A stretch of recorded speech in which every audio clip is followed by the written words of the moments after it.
दशकों पहले मेरे गुरुजी ने मुझ पे शक्तिपात किया था और उसके कुछ समय बाद मेरे शरीर में वो सारी की सारी क्रियाएं, जिसको आप योगासन कह सकते हैं, और भी ऐसी ऐसी मुद्राएं जिनकी मैं कल्पना नहीं कर सकता, वो होने लगी। अतिशय आनंद की अवस्था से दशकों हो गए हैं गुजरा हूं। आपका सवाल, हमें भी ऐसा ही होता है क्या? यही आत्मज्ञान है? यदि ये आत्मज्ञान है तो फिर वो ब्रह्म ज्ञान क्या है? वो ब्रह्म ऊर्जा क्या है? ये बहुत सारे सवाल अभी तक अनुत्तरित हैं।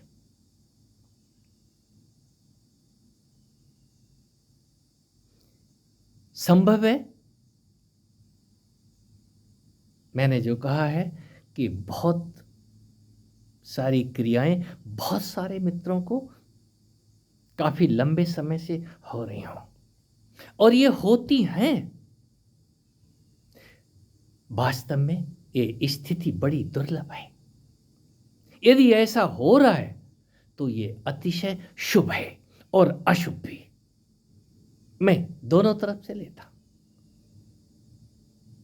कारण, आप उस जाल में फंसते चले जाते हैं जहां से आनंद की खान, वो आनंद की वो चाबी आपके हाथ आ जाती है।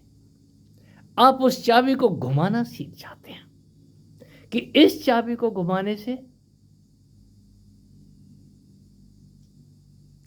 स्वर्ण भंडार के राज खुल जाते हैं।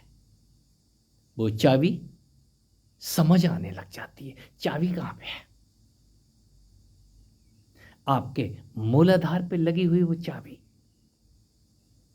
आपको बहुत सारे राज समझाने लग जाती है, और इस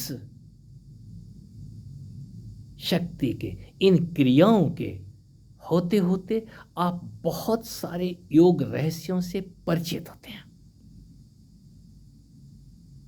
कई अवस्थाओं में आप ही शिव होते हैं, आप ही ब्रह्मा होते हैं, आप ही विष्णु होते हैं,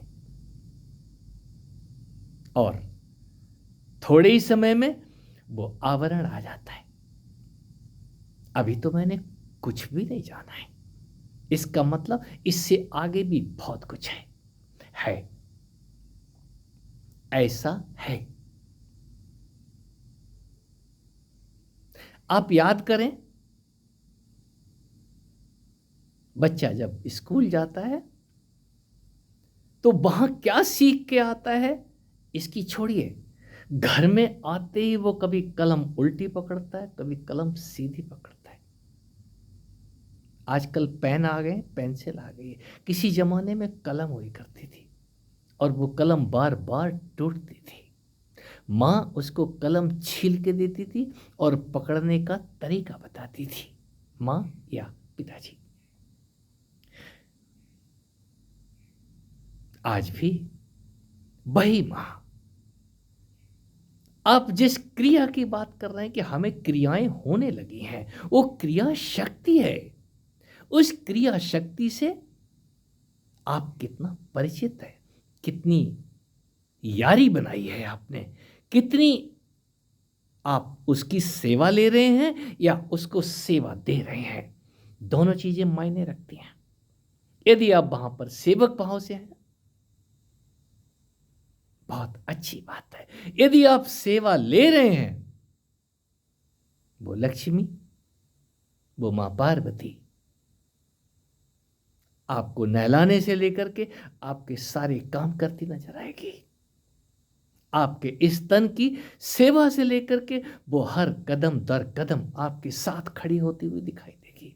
और उसी की कृपा से भगवान विष्णु, मधुकैटभ, शुंभ निशुंभ, ये कहानियां सारी की सारी खुलती हैं।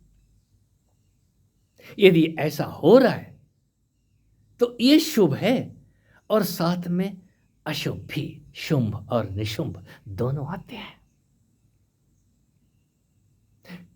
कोई उसी की कृपा से, उस क्रिया शक्ति, उस इच्छा शक्ति, उस ज्ञान शक्ति की कृपा से इन राज को समझने लग जाता है। इस राज को समझ के अपने राजकुमार होने पे गर्व करता है। करना चाहिए। ये आपके ऊपर है। आप उन राजा और रानी को मार के उसके सिंहासन पे बैठ के कंस सरीखे राज कर रहे हैं, या भगवान कृष्ण सरीखे उन दोनों को 12 साल में कारागार से मुक्ति दे रहे हैं। याद रखें, एक ज्ञान का बोझा बहुत भारी हो जाता है।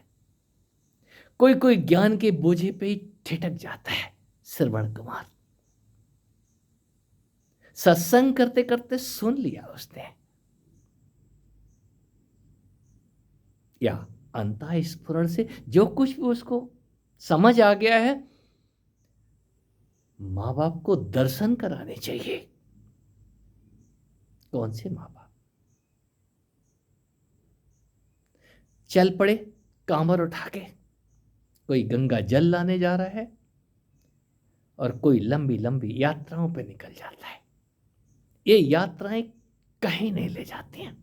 अंततः लौट के आपको इस बूढ़े और जर्जर होते शरीर पे आना होता है।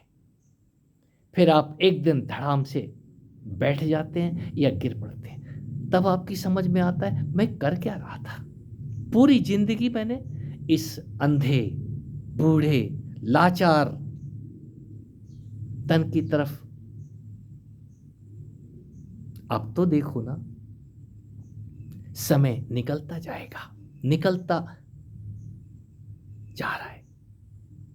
रोक लेना आपके बस में नहीं है। आज यदि आप युवा हैं, कुछ क्रियाओं से गुजर रहे हैं, तो ये शुभ है।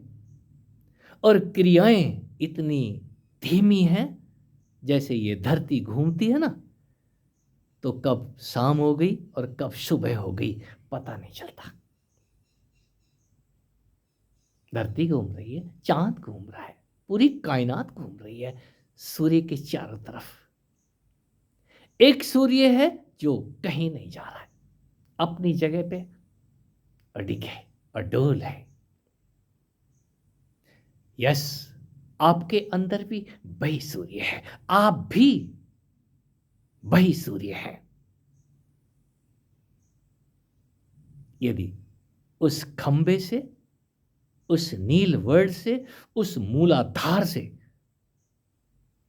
आपने कुछ सीख ले ली है, तो प्रतिदिन आपका उदय और अस्त आपको मस्त रखेगा। फिर आप किसी की शिक्षा के मोहताज नहीं हैं। एक गुरुओं की भीड़, आखिर क्या मिला? चरण चरण पकड़ते पकड़ते जान गंवा बैठे। सारे चरण छूने को भाग रहे कि गुरु जी आए हैं तो सबसे पहले मैं चरण छूं। क्यों? वो तप करके आ रहे हैं ना, तपस्या से आ रहे हैं, तो सारी की सारी ऊर्जा मैं ही ले लूं। इस चक्कर में थोड़ी सी बुद्धि लगाओ। ये बुद्धि योग आपको जगाना शुरू करेगा। आपके अंदर वो सब कुछ है जिसको आप दूसरे की तरफ दौड़ लगा के पाना चाहते हैं। बाहर का गुरु आपको आपके ऊपर ही थोपेगा। वो भरोसा देता है, मैंने जाना है, मैंने पाया है, तो तू भी पा सकता है, तू भी जान सकता है। वो सारी कीमिया बताता है। आपकी कितनी समझ में आता है? आप सवाल पे सवाल किए चले जाते हैं। यह सवालों से बात नहीं बनेगी। करना आपको ही है, गुजरना आपको ही है। ये प्रक्रिया आपके इसी तन रूपी प्रयोगशाला पे मेरा एक मित्र बोलूं, बच्चा बोलूं, इस यूनिवर्सिटी को भी, इस यूनिवर्स को भी एक बहुत बड़ी पाठशाला बोलता है। मानव योनि, मानव योनि वो की है। यदि योनि जान गए हो तो योनि के साथ वो की भी नजर आती है आपको। उस की के साथ परिचित हो जाना। खांडव को जलाने के बाद भगवान कृष्ण की कृपा से अर्जुन ने उस इंद्रप्रस्थ को बनाने का खजाना ढूंढ लिया था, और खजाने पे वो सांप बैठा हुआ है। ज्यों ही अर्जुन धनुष से तीर चलाता है, वो सांप इतनी जोर की फुफकार मारता है, तीर चलने नहीं देता और अर्जुन को धड़ाम कर देता है। ये रहस्य उस क्रिया शक्ति के हैं जो आपके ही तन के अंदर वो सांप भी बैठा है। अब कृष्ण कृपा से, किसी गुरु की कृपा से उस अर्जुन होने का राज अर्जुन अपने गुरु से तभी सवाल करता है जब वो देखता है यहां मेरा बस नहीं चल रहा है। और बस आपकी सबसे पहली गुरु, यदि गुरु ने कुछ दे दिया है, वो क्रिया शक्ति आपकी सबसे मददगार है। वो सब पे भारी पड़ती है। अंततः आपको उसकी गोद में गिरना ही होगा, आज नहीं तो कल। ये राज कोई जान के अपने आप को धन्य धन्य कहता है, गदगद होता रहता है। यदि आपको कुछ हो रहा है तो चलते रहिए, ये आपको आगे ले जाएगा, पीछे नहीं घसीटेगा। यदि उस आनंद की खदान में गिर गए हैं, किसी कामुकता, किसी निगेटिविटी से गिर गए हैं, तो चिंता मत कीजिए, मैं गवाह हूं। कोई भी निगेटिविटी उस गोबर से खाद बनाने की काम करेगी, और आपका ये जीवन का पौधा योग रूपी युक्तता प्रसाद लेकर के आती है, और वो प्रसाद अंततः आपको उस महाविष्णु, ये राज आपको समझ आए। मैं फिर आऊंगा।